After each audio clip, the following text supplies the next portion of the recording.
Have you or a loved one suffer from chronic pain, going from one specialist to another, seeking an answer, a permanent fix, but to be let down again? Have you given up hope that living pain-free could ever be an option? In 2012, a national health interview study conducted by the CDC found that 25 million US adults suffer from daily chronic pain, and 23 million more suffer from severe pain. My wife used to be part of that statistic. In 2008, during our first year of marriage and her first year of teaching high school, my wife developed jaw pain.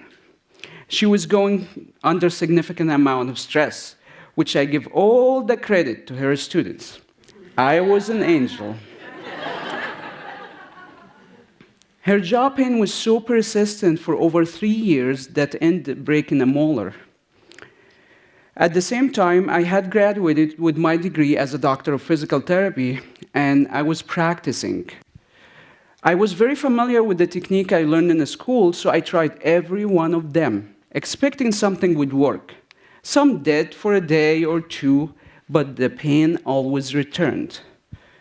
So I took her to the dentist, I read a lot of books, I took continuing education classes, I used mobilization, massage, you name it. I tried everything under the sun. Nothing worked.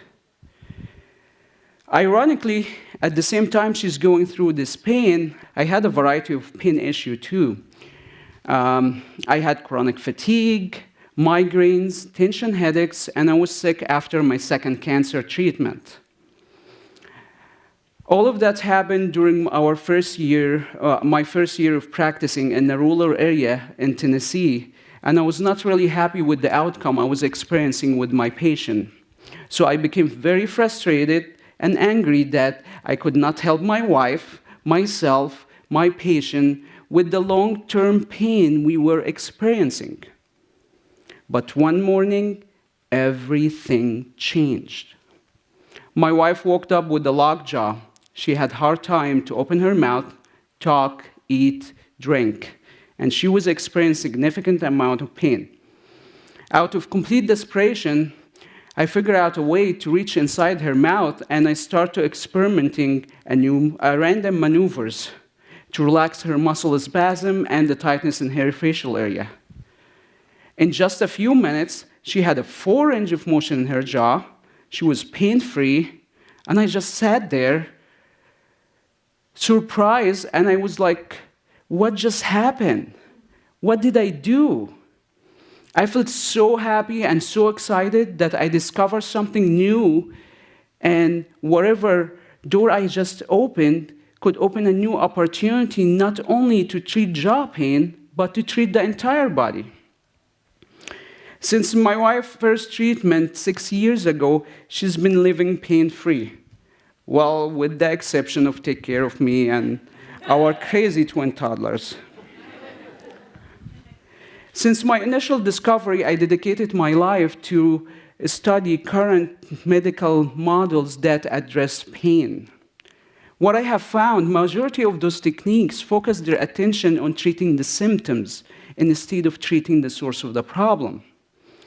Those techniques I learned in school and it used in modern medicine has their root in old ancient healing practices, such as mobilization, massage, stretching, strengthening exercises, which have been used by Romans, Greeks, Egyptians to increase flexibility, muscle strength, relieve pain.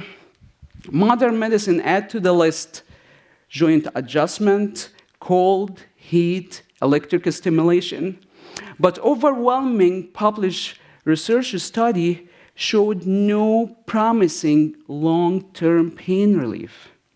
For example, a published systematic review study done by University of Ottawa, Canada, they reviewed 270 studies, and they came up with the conclusion that the benefit of massage, acupuncture, spine adjustment noted immediately or shortly after the treatment, but faded with time.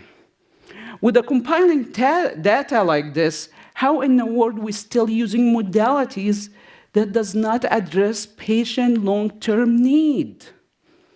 And instead of focusing on the body symptoms, we need to start to ask ourselves why there is the symptoms to begin with, and why it is still coming back. So I took this question with me, and I did a very intense research process for a period of 5 years, and I came to the conclusion after this intensive research that there is 10 major dysfunctions has to be addressed simultaneously that can lead to long-term pain relief. I could not find one modality that addressed those 10 major dysfunctions simultaneously, so I developed advanced soft tissue release. For the sake of our time, I will just focus on one of those 10 elements, scar tissue. Have you ever had a paper cut? Believe it or not, your body had to go through 3 stages of healing. First stage, inflammation, where there's a swelling, redness, the blood starts to rush to the cut area. Second stage, where the body starts to build fibrosis, and also known as a scar tissue. If our body does not build the scar tissue, it's going to be open wound, susceptible for infection. So scar tissue is very essential for our survival and for our protection.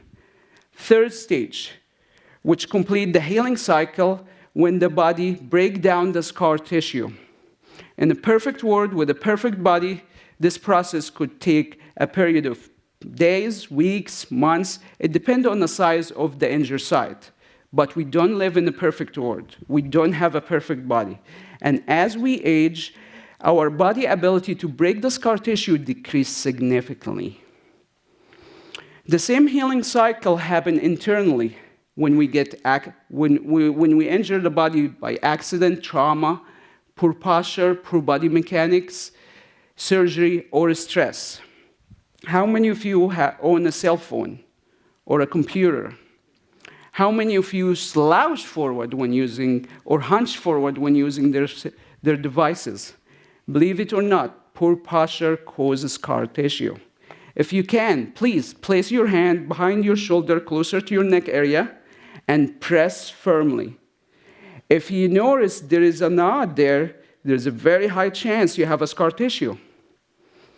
Because we cannot see internal scar tissue, it's usually overlooked and ignored. Our muscle should act like a rubber band. When it contracts and relaxes, it allows joint full range of motion. When we have a scar tissue, it's like we have a knot in a rubber band.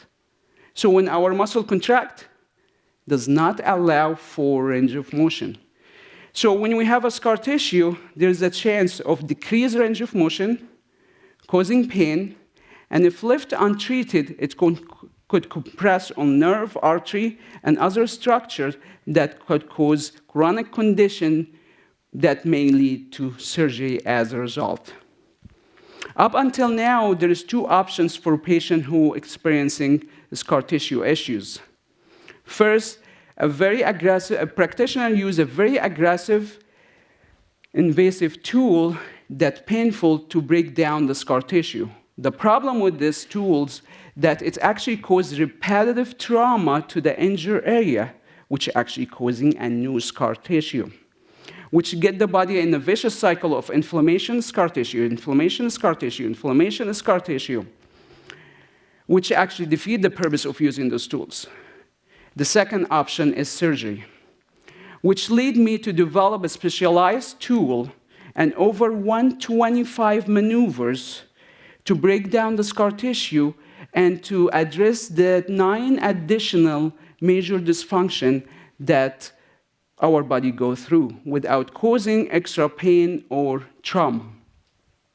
In a recent retrospective current neck study published in the Orthopedic and Rheumatology journal, 83% of the patients received scar tissue treatment, in addition to 8 out of the 10 dysfunctions simultaneously experienced significant pain relief in the first treatment. And 87% of the patients who responded to the follow-up 1 to 2 years after the treatment, they were pain-free. 4 years ago, I had a patient that came with a very restricted shoulder range of motion. He was stuck in this range of motion with a very bad shoulder pain after a motorcycle accident. When I evaluated this patient, I noticed he had a very huge scar tissue in his forehead. 40 years prior to that, he had actually a different accident that caused traumatic brain injury and caused the scar tissue in his forehead. So I start to evaluate and work his forehead, knowing that the scar tissue could cause restriction in his shoulder and cause the shoulder pain. In just a few minutes, this patient had a 4 range of motion in his shoulder, pain-free. If I use traditional medical model, I will focus my attention on treating the shoulder because he complained of shoulder pain, and I would ignore the source of the problem, which was his scar tissue in his forehead. By addressing the source of the problem, this patient no longer experiencing chronic shoulder pain. There is a desperate need in our medical society for a new innovative treatment for chronic pain patients. This approach should be holistic in nature, addressing the 10 major dysfunctions that plague so many of us today. This approach has to focus on the source of the problem instead of hyper-focus on the symptoms. We must be vigilant to understand how our body works.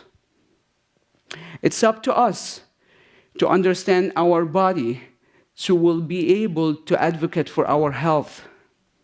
It's our duty to shed light on a new medical development when we interact with healthcare providers so real change can take place. Thank you.